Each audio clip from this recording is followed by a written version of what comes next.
Top 1. The Mary Celeste. In December 1872, the British brig Dei Gratia spotted a vessel drifting aimlessly about 400 miles east of the Azores. The ship was the Mary Celeste, an American merchant brigantine that had set sail just a month earlier from New York, bound for Genoa. Her sails were partially set, her cargo of industrial alcohol was untouched, and her hull remained unscathed, but there was not a single soul aboard. The ship was completely deserted. The lifeboat was missing. The food in the galley was still laid out. Pipes and cups sat undisturbed on the table. There were no signs of struggle, damage, or distress. No blood, no water damage, just silence. What happened to the crew of 10, including the captain's wife and daughter, remains one of maritime history's most unsettling enigmas. The Mary Celeste was found in seaworthy condition. Her cargo of 1701 barrels remained nearly untouched, save for a few empty casks. The ship's logbook, last signed 10 days earlier, mentioned nothing abnormal. Navigation tools and the ship's chronometer were missing, along with the only lifeboat. Yet the crew had left behind their oilskins, valuables, and personal items. Even the ship's pumps and cargo hold showed no indication of critical failure. The food supplies were intact, enough to last 6 months, and the water barrels remained full.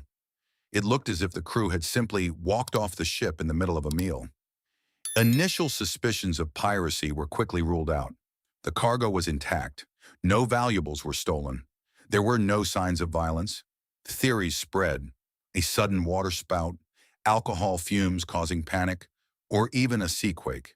But none of these explained why trained sailors would abandon a perfectly sound ship in calm weather. No trace of the crew was ever found. Not a body, not a scrap of clothing. The sea had swallowed them without leaving a clue. The U.S. and British navies investigated the case, but their reports were inconclusive. Over time, the ship gained infamy as a ghost ship.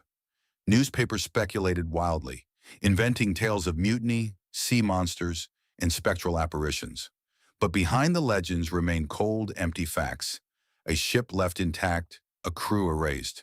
The mystery of the Mary Celeste was so unnerving that decades later, author Arthur Conan Doyle would fictionalize the story, further embedding it into the mythos of unsolved maritime disappearances.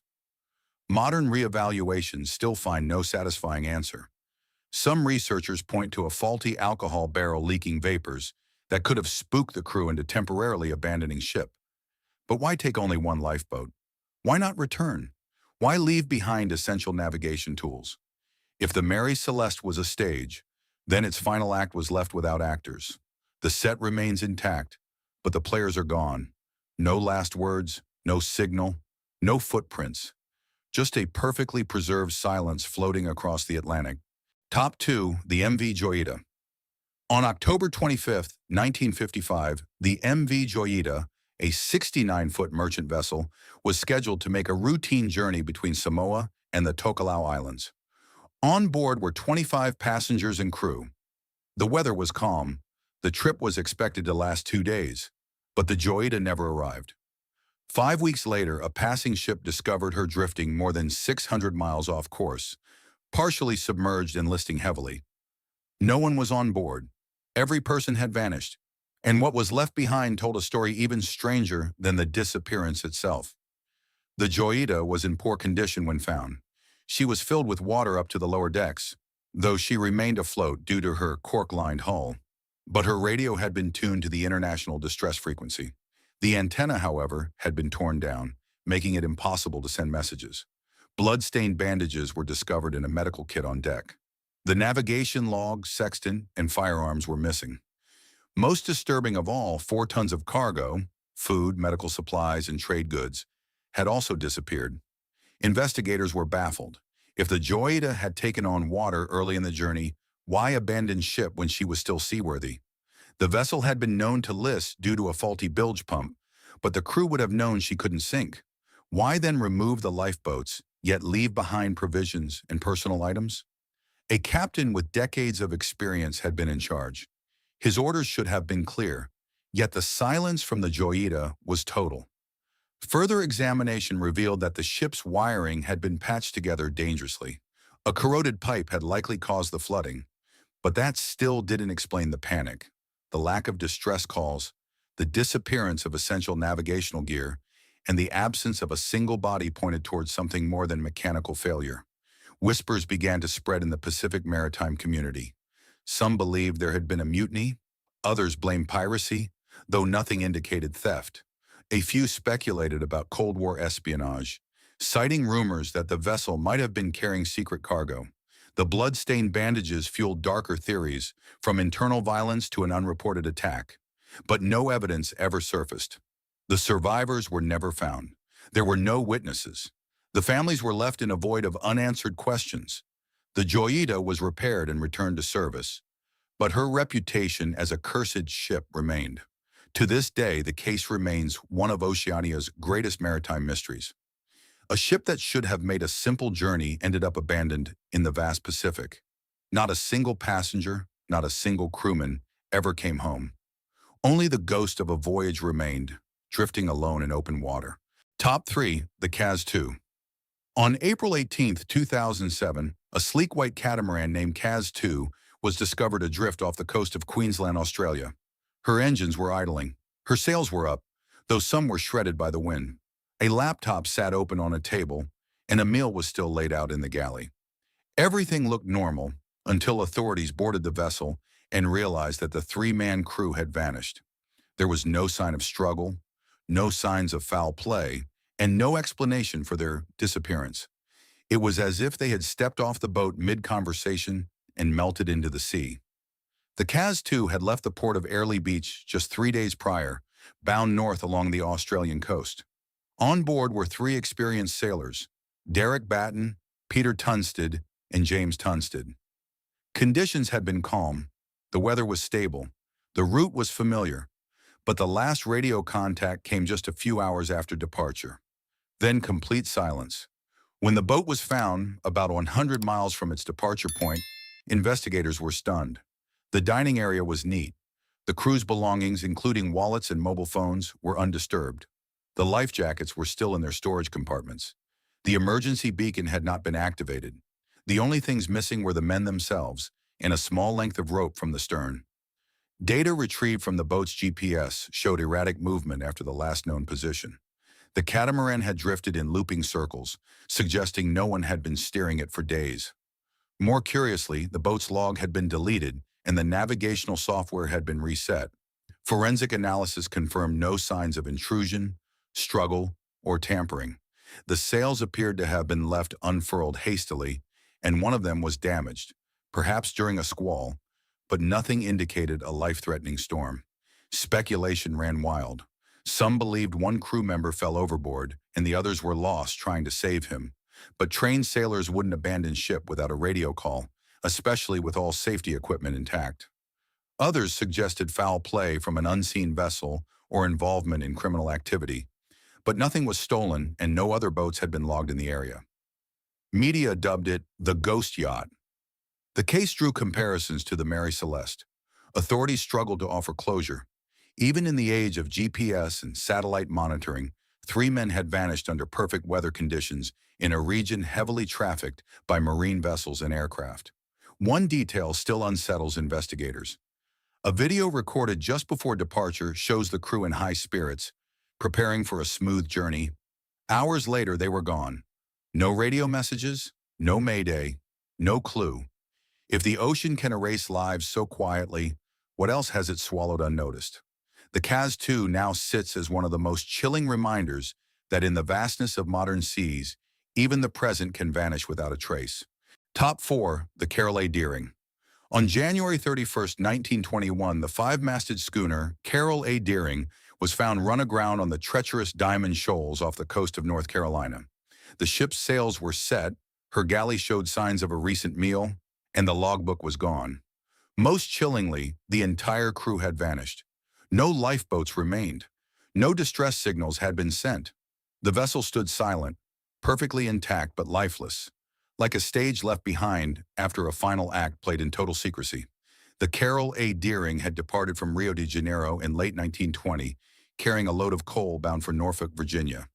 The ship was captained by William Merritt, though due to illness, he had been replaced en route by Captain Willis Wormel, a seasoned mariner in his 60s.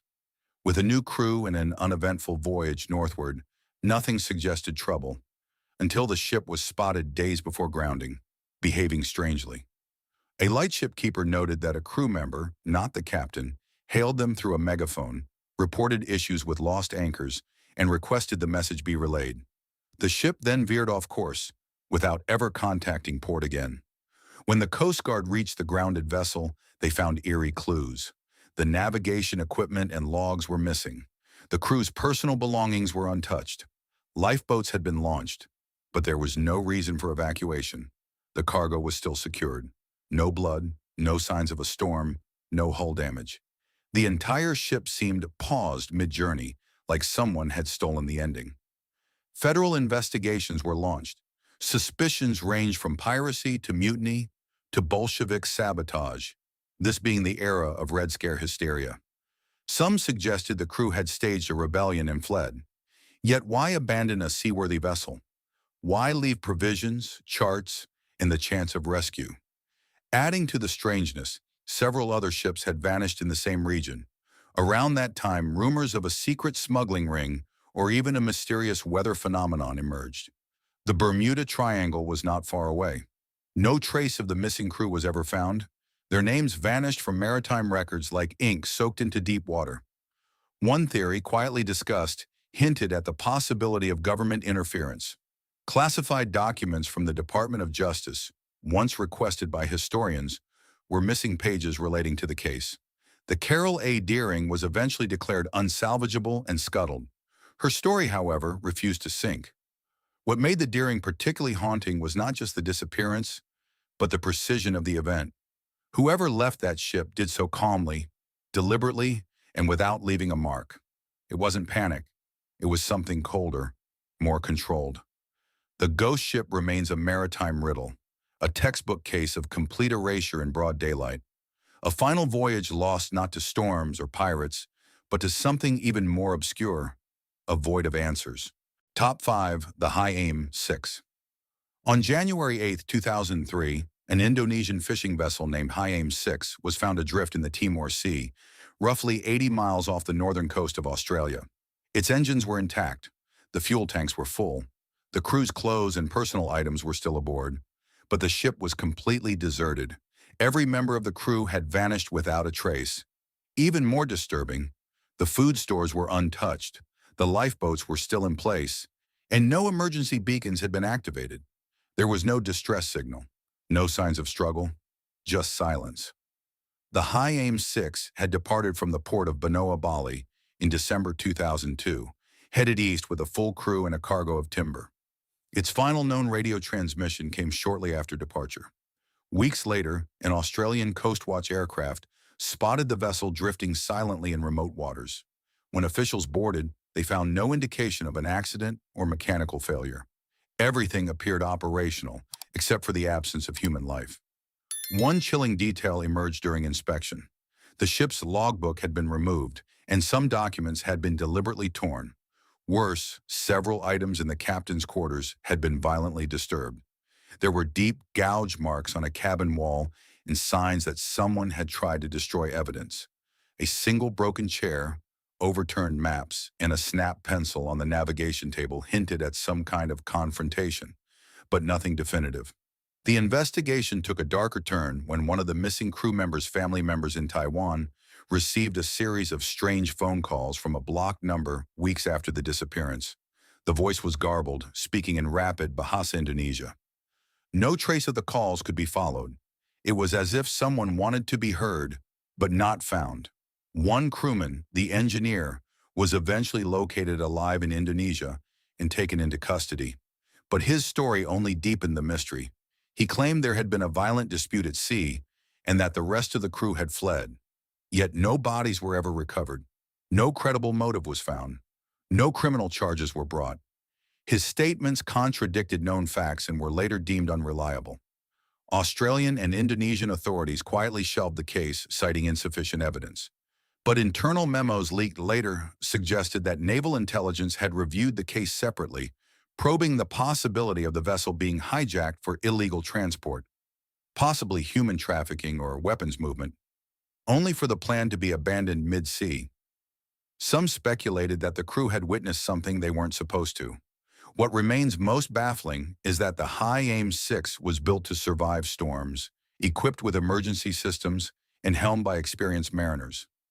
No alerts, no mechanical failure, no outside interference, at least none that left a mark. Just a working ship, floating in perfect silence. When the ocean hides a crime, it does so without sympathy. The high-aim 6 remains a modern ghost, its decks walked by no one, its story finished without a final chapter. Top 6. The SV Bellamica. In August 2006, the Italian Coast Guard received a report of an unmarked vessel drifting near the island of Sardinia. When authorities boarded the sleek sailing yacht, they were met with an unsettling sight. The ship, later identified as the SV Bellamica, appeared to be in perfect condition. The engines were functional. A meal had been partially prepared in the galley. High-end maps and navigation tools were laid out. But the boat was empty. No captain. No crew. No explanation. Even more bizarre was the absence of any registration. The Bellamica bore no official number, no country of origin, and no owner listed in any maritime database. It wasn't even equipped with the required emergency transponders. The only identifiers on board were luxury Italian food items, a French flag, and a stack of expensive clothing. Everything was neat, organized, as if someone had stepped away for a moment and never returned. Authorities found a few cryptic details. One was a list of Libyan ports with notes written in French. Another was a map marking specific shipping lanes through the Mediterranean, far from the yacht's drifting location. Tucked into a drawer was a strange piece of paper, coordinates, names, and what appeared to be coded entries. Italian media speculated the vessel might have been used for smuggling or secret transport missions, but there was no contraband on board, no weapons, no illegal cargo, just emptiness. A week later, a man from Luxembourg came forward, claiming to be the owner. He told authorities that the yacht had been left to drift due to a personal emergency that required him to disembark. He offered no specific details, no passenger manifest, no documentation to support the story. Despite the inconsistencies, the man was never charged, and the investigation quietly ended. But maritime experts were troubled. The Bellamica had been stocked for a long journey. Its equipment suggested it was built for stealth, not comfort. The complete lack of a digital footprint, combined with the sophisticated charts and food reserves, pointed to something more calculated. The boat had clearly been operating under the radar, literally and legally. Some investigators whispered that the yacht might have been involved in clandestine operations, intelligence gathering, covert delivery, or even elite smuggling. But no government agency acknowledged any link. No follow-up occurred. The boat was eventually auctioned off without fanfare. To this day, no one knows who had sailed the Bellamica, why they abandoned it in international waters, or what its true mission had been. A vessel without a flag, a voyage without a destination, a vanishing act without a climax. What secrets were meant to stay hidden beneath those polished decks? What message lay encoded in the silence of an empty yacht? The Bellamica remains a floating cipher, its meaning swallowed by waves. Top 7. The Teignmouth Electron. In July 1969, the Teignmouth Electron was found adrift in the Atlantic Ocean, hundreds of miles from land. It was a compact trimaran, still afloat, but eerily quiet. The sails flapped loosely in the wind. Charts and books were scattered inside the cabin, but no one was on board. The boat's sole occupant, British amateur sailor Donald Crowhurst, had vanished. No lifeboat was missing, no distress call had been sent. What investigators found inside the logbook would disturb even the most seasoned sailors. Crowhurst had entered the Sunday Times Golden Globe race in 1968, a solo, non-stop sailing competition around the world. Unlike his competitors, he had no long-distance sailing experience, and his boat was rushed to completion, fraught with technical issues. Within weeks of departing, his equipment began to fail. Unwilling to face the humiliation of quitting or the financial ruin of losing sponsorship, Crowhurst began falsifying his position. He stayed adrift in the South Atlantic, reporting fake coordinates as if he were making record time around the world. But inside the cabin of the Teignmouth Electron, the truth unraveled. Crowhurst had kept 2 logs, one public and one private. The official version was a tale of progress. The private one descended into chaos. Pages revealed a slow, psychological breakdown, detailing his existential thoughts, hallucinations, and a growing detachment from reality. He began referencing cosmic beings, time illusions, and mathematical codes. He wrote as if he were being observed, monitored, judged. Then the entries stopped abruptly.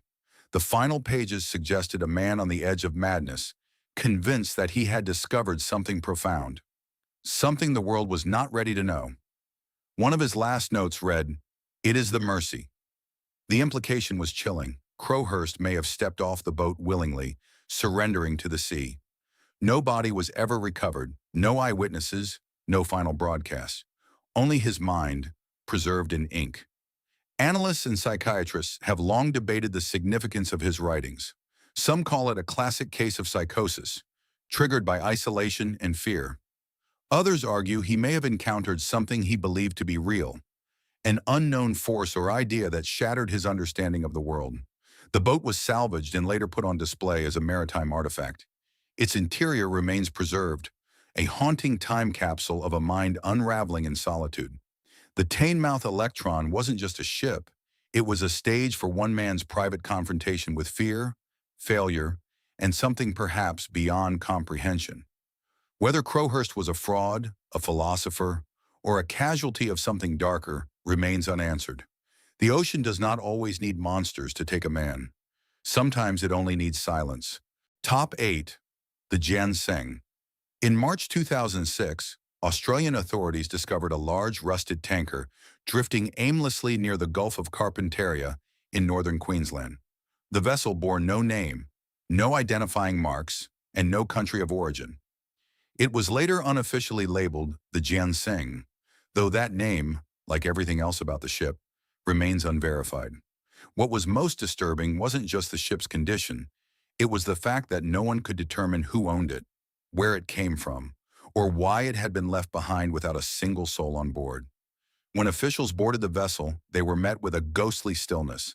The Gianseng had no crew, no cargo, and no registration documents. Its engines were inoperative, and its navigational systems had been either stripped or destroyed. There were large quantities of rice and empty water bottles in the galley, suggesting it had once supported a sizable crew. But the beds were cold, and personal belongings had been removed. The ship seemed to have been abandoned deliberately.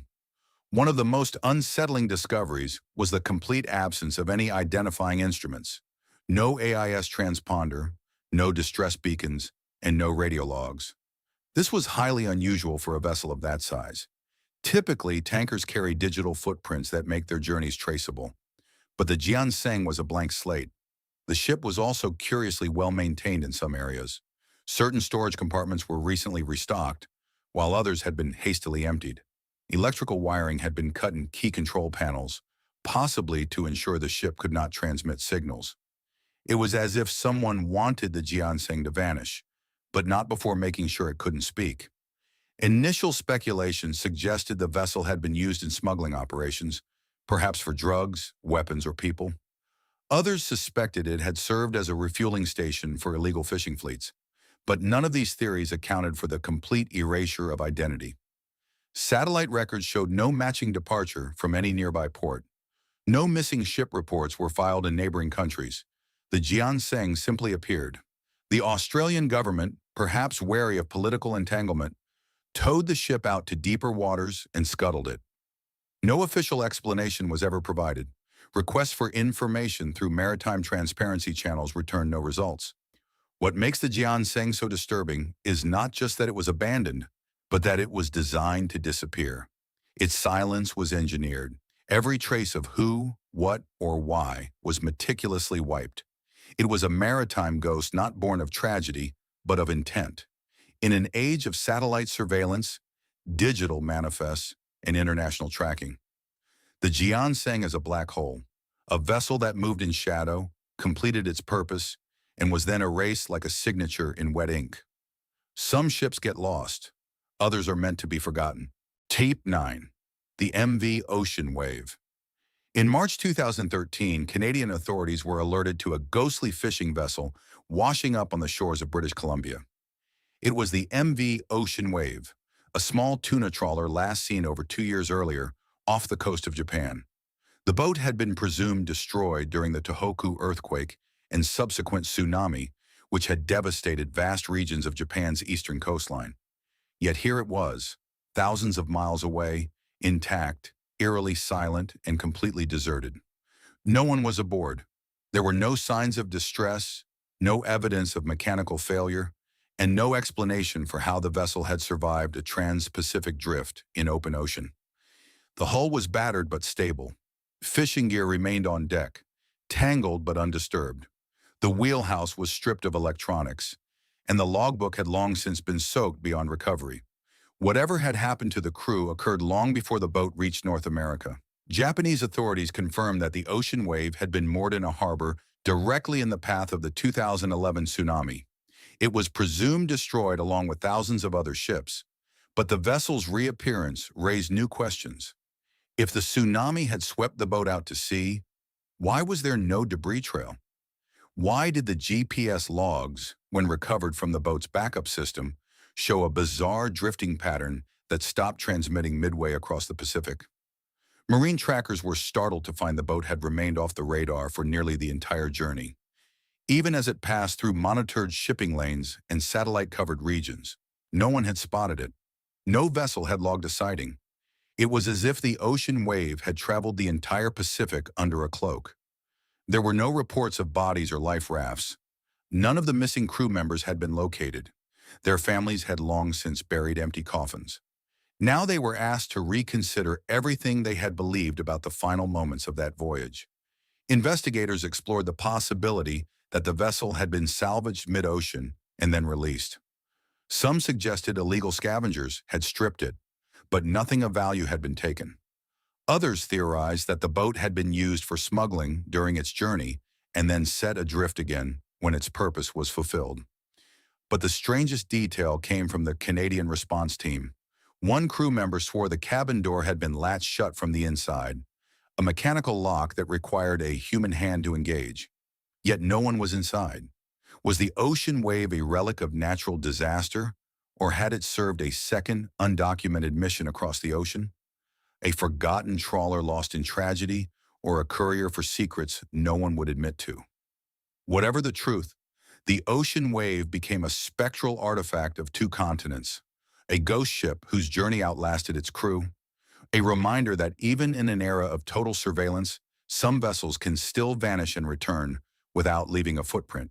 Top 10. The Resolven. In August 1884, a British merchant vessel named Resolven was found adrift in the North Atlantic, near the coast of Newfoundland. The sea was calm, the weather fair, the ship showed no signs of distress. Her sails were trimmed, the cargo of lumber intact, and the galley bore evidence of a meal interrupted. But the entire crew, captain, officers, and sailors, were missing. No bodies were found. The ship's lifeboat was gone, but nothing else suggested why anyone would have left a fully functional vessel in such perfect conditions. The Resolven had left a port in Nova Scotia just days earlier, heading toward the Bay of Islands in Newfoundland. It was a short, familiar route. The ship was relatively new and captained by experienced seamen. But when she was discovered by the crew of the HMS Mallard, there was no one aboard. Clocks had stopped. The logbook had not been updated since the previous day. The captain's cabin was undisturbed, and valuables remained untouched. One crew member's pipe was still resting beside a half-filled cup of tea. There was no indication of a storm or collision. The ship's hull was intact. Rigging had not been damaged. The bilge was dry. The only clue was the missing lifeboat, though sea conditions made an emergency evacuation unnecessary. If the crew had left voluntarily, they had done so in clear weather, abandoning their cargo, pay, and safety for no discernible reason. Initial theories ranged from fire in the hold, though no scorch marks were found, to fear of sinking due to a sudden hull breach, which was never confirmed. Some proposed the crew mistook a minor issue as fatal and fled prematurely, but none of these explanations accounted for the total disappearance of every soul aboard.